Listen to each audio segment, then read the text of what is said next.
पिता ईश्वर और पवित्र आत्मा ईश्वर में एकता है, उसी प्रकार हमारे बीच में भी जाति को लेकर के, धर्म को लेकर के, भाषा को लेकर के और विचारधारा को लेकर के एकता बनी रहे।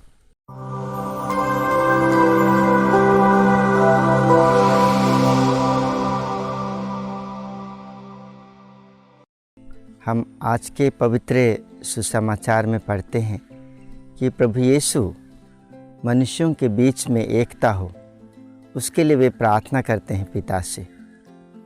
हम मनुष्यों के बीच में भाषा को लेकर के, जाति को लेकर के, धर्म को लेकर के और अलग अलग विचारधारा को लेकर के जो एकता नहीं दिखाई देती है, उसके लिए प्रभु यीशु विशेष रूप से पिता से प्रार्थना करते हैं।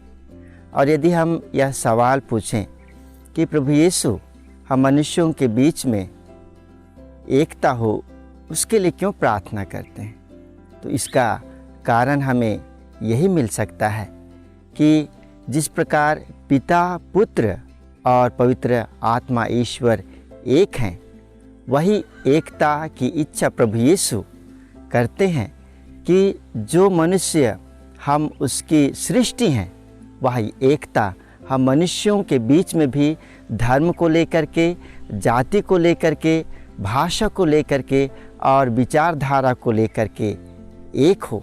इसलिए प्रभु यीशु पिता से वे प्रार्थना करते हैं। और दूसरी बात यह है कि स्वयं प्रभु यीशु ने हम मनुष्यों की मुक्ति के लिए वे इस संसार में आए, तो वे हम मनुष्यों के बीच में एकता बने रहे। स्वयं प्रभु यीशु ने उसके लिए प्रार्थना किया है। इसलिए जब आज के सुसमाचार को हम पढ़ते हैं तो प्रभु के द्वारा हमें यही संदेश दिया जा रहा है कि हम भी जिस प्रकार प्रभु यीशु पिता ईश्वर और पवित्र आत्मा ईश्वर में एकता है, उसी प्रकार हमारे बीच में भी जाति को लेकर के, धर्म को लेकर के, भाषा को लेकर के और विचारधारा को लेकर के एकता बनी रहे। और यह कैसे हमारे बीच में संभव हो सकती है? सबसे पहले यह जो एकता प्रभु यीशु जिसकी इच्छा वे प्रकट कर रहे हैं हमारे लिए, वह एकता तभी संभव होगी जब हम उस एकता को हमारे हृदय में अंदरूनी शांति और अपने विचार को एक करके जब हम कायम करने की कोशिश करेंगे, तो हम उस एकता को महसूस कर सकते हैं। और दूसरी बात यह है कि उस एकता को जिसकी कामना प्रभु यीशु कर रहे हैं हमसे, उस एकता को हमें सर्वप्रथम परिवार में भी महसूस करना है। क्योंकि यदि परिवार में हमारे विचारधारा को लेकर के, हमारे सोच को लेकर के यदि एकता नहीं रहेगी, तो हम उस एकता को प्रभु यीशु जिसकी इच्छा वे कामना कर रहे हैं, उसे हम महसूस नहीं कर पाएंगे।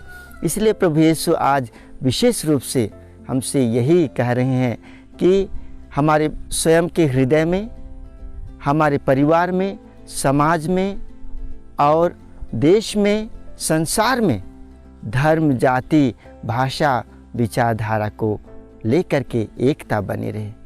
इसलिए जब हम आज के सुसमाचार पर मनन कर रहे हैं, तो आइए जो प्रभु पिता ईश्वर से हम सबों के बीच में एकता बनी रहे, उसके लिए प्रार्थना कर रहे हैं। उसी प्रभु यीशु से हम प्रार्थना करें आज कि हम भी उसी एकता को, उसी शांति को हम हमारे जीवन में, परिवार में, समाज में, देश में और विश्व में हम महसूस कर सकें।